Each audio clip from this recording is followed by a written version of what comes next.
আসসালামু আলাইকুম সবাইকে। আজকে আমরা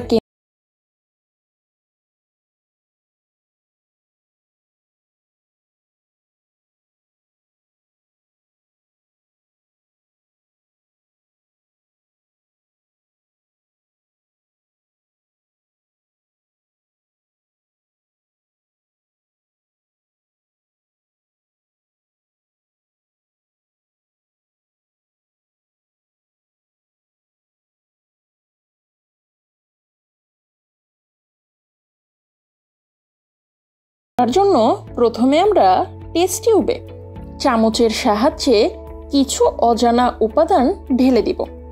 খেয়াল রাখবো খুব সাবধানে যাতে ঢালি, যাতে আশেপাশে ছড়িয়ে না পড়ে। এবার মেজারিং সিলিন্ডারের সাহায্যে কিছু পানি টেস্ট টিউবে ঢেলে দেব। এতে করে টেস্ট টিউবে একটি অজানা উপাদানের দ্রবণ তৈরি হলো। এবার ড্রপারের সাহায্যে ব্রোমিন পানির বোতল থেকে কয়েক ফোঁটা ব্রোমিন পানি টেস্ট টিউবে প্রবেশ করাবো। তো আমরা নিশ্চয় খেয়াল করে দেখছি ব্রোমিন পানি কিন্তু লাল বর্ণের তরল পদার্থ।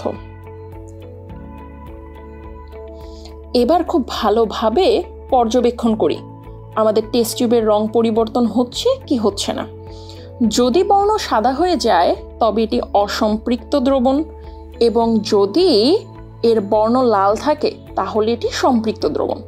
তো অসম্পৃক্তের উদাহরণ হলো অ্যালকিন, অ্যালকাইন, সম্পৃক্ত হলো অ্যালকেন।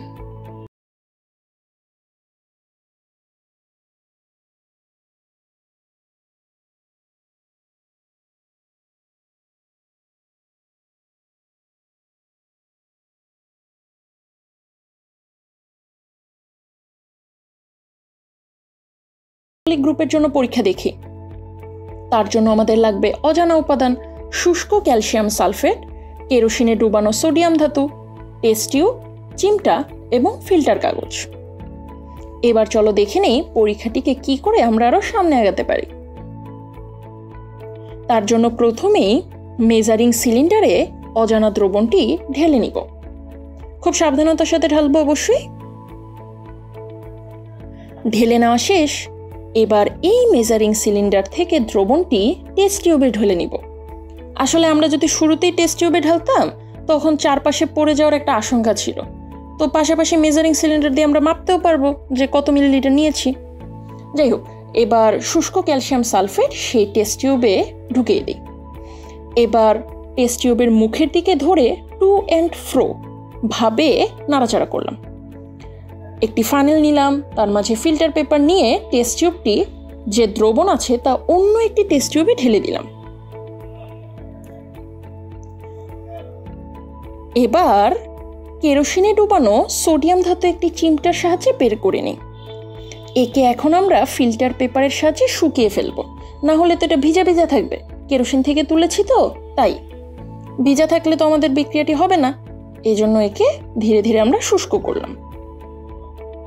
এই যে ফিল্টার পেপার দিয়ে ঢেকে দিলাম। তো এখন আমরা যে সোডিয়াম ধাতুটি পাবো তা আর ভেজা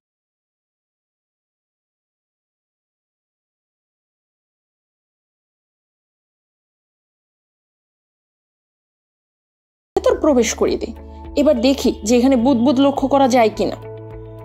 যদি দেখি যে বুদবুদ আছে তার মানে বুদবুদ ঘটাচ্ছে হাইড্রোজেন, অর্থাৎ আমরা বুঝতে পারছি যে আমাদের টেস্ট টিউবে রাখা অজানা দ্রবণটি আসলে অ্যালকোহল। যদি আমরা দেখতাম যে বুদবুদ হচ্ছে না তখন বুঝতাম সেটা আসলে অ্যালকোহল না, অন্য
টিউবে রাখা প্রাইমারি, টারশিয়ারি এবং সেকেন্ডারি অ্যালকোহলের মাঝে ঢুকিয়ে দিব।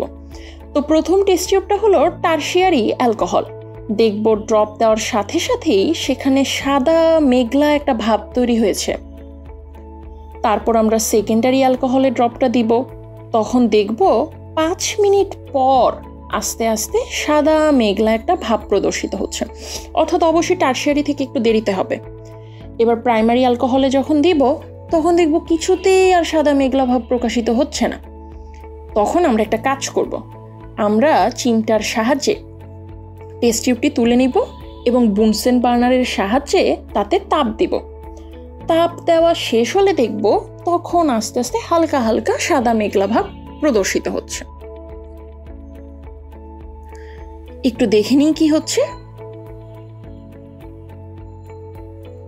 এই যে তাপ দেওয়া শেষ, এখন দেখবো আস্তে আস্তে সাদা একটা ক্লাউডি ভাব দেখা যাচ্ছে। অর্থাৎ প্রাইমারিতে আমাদের তাপ দিতে হয়, সেকেন্ডারি 5 মিনিট পরে মেঘলা ভাব প্রদর্শিত করে এবং টারশিয়ারি সাথে সাথে করে।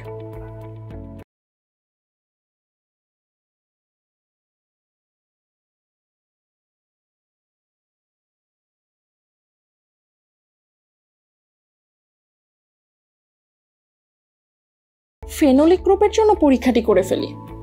এই পরীক্ষার নাম লিটমাস টেস্ট। লিটমাস আমরা পেতে পারি বিভিন্ন শাকসবজি থেকে, গাজর, বাঁধাকপি থেকে। তো লিটমাস কাগজ লাগবে, টেস্ট টিউব লাগবে, ড্রপার এবং আমাদের লাগবে অজানা দ্রবণ।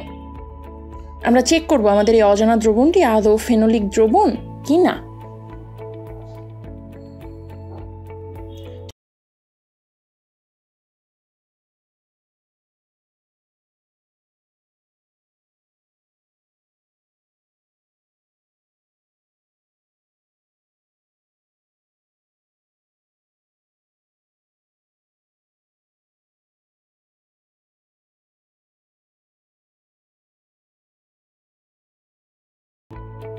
যদি নীল লিটমাস লাল হয়ে যায়, অর্থাৎ অ্যাসিডিক বর্ণ প্রদর্শন করে, তখন বুঝবো এটাই ফেনোলিক।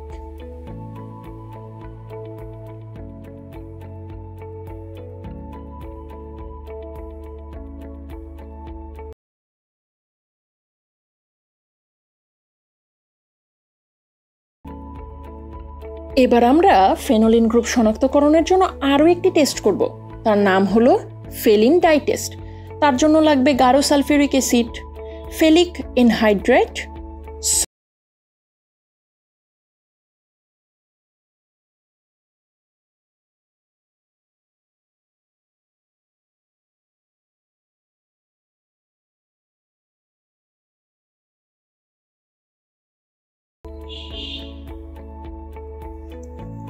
পরীক্ষাটি করার জন্য আমরা প্রথমে চামচের সাহায্যে কিছু ফেলিক এনহাইড্রেট নিয়ে নেব এবং তাতে টেস্ট টিউবে রাখা ফেনলের মাঝে প্রবেশ করাবো।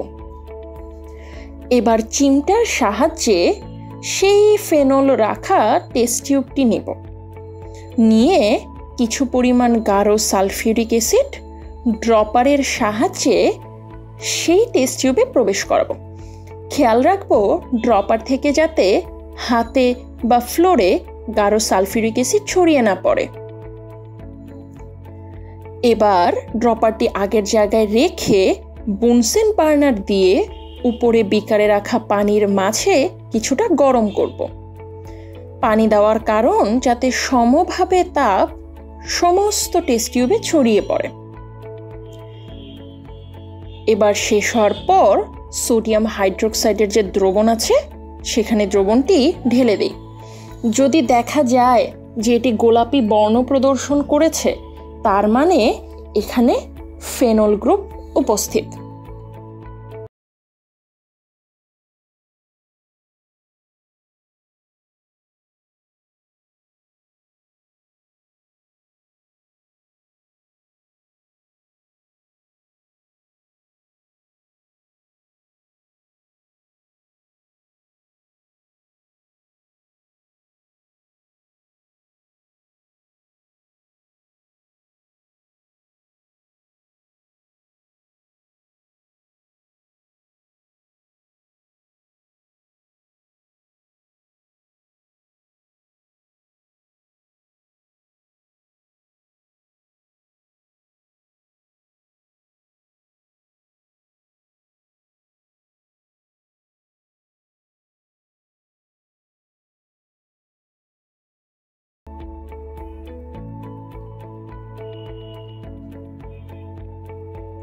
পরীক্ষাটি খুবই স্ট্রেট ফরওয়ার্ড।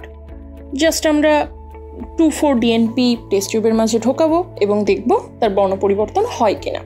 তাহলে চলো ড্রপারের সাহায্যে প্রথমে 2,4-DNP টেস্ট টিউবে রাখা অজানা দ্রবণের মাঝে ফোঁটা হিসেবে প্রবেশ করালাম। কয়েক ফোঁটা দিয়ে দেওয়ার পর যদি দেখি হলুদ, কমলা, বাদামি এই জাতীয় রঙের একটি মিশ্রণ দেখা গিয়েছে, তার মানে বুঝতে পারছি সেখানে কার্বনিল গ্রুপ উপস্থিত, অর্থাৎ অ্যালডিহাইড বা কিটোন কোনো একটা কিছু এখানে আছে।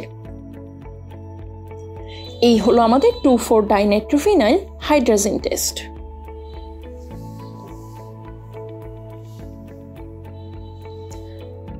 তো অ্যালডিহাইড কিটোন শেষ, এবার আমরা কার্বক্সিলিক গ্রুপের পরীক্ষা দেখি। এটি আমরা করব লিটমাস টেস্টের সাহায্যে, কারণ আমরা জানি কার্বক্সিলিক অ্যাসিড আসলে একটি অ্যাসিড। তো এর জন্য লাগবে আমাদের নীল লিটমাস কাগজ, টেস্ট টিউব, ড্রপার এবং অজানা দ্রবণ। তো পরীক্ষাটি কিছুটা ফেনোলিক গ্রুপের মতোই। আমরা প্রথমে একটা কাজ করি, প্রথমে ড্রপারের সাহায্যে কিছু অজানা দ্রবণ নিয়ে নীল লিটমাস পেপারের উপর ফেলি।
তো পরীক্ষাটি করার জন্য আমরা প্রথমে টেস্ট টিউবে অজানা উপাদানের কিছুখানি চামচ দিয়ে ঢেলে নেব। এই যে চামচ দিয়ে কিছু পোর্শন ঢেলে নিলাম। এবার লঘু হাইড্রোক্লোরিক অ্যাসিডের বোতল থেকে কিছুটা পরিমাণ এই টেস্ট টিউবে ঢেলে নেব। লঘু হাইড্রোক্লোরিক অ্যাসিড কিন্তু গাঢ় হাইড্রোক্লোরিক অ্যাসিডের মতো অত বেশি ক্ষতিকারক নয় আমাদের জন্য।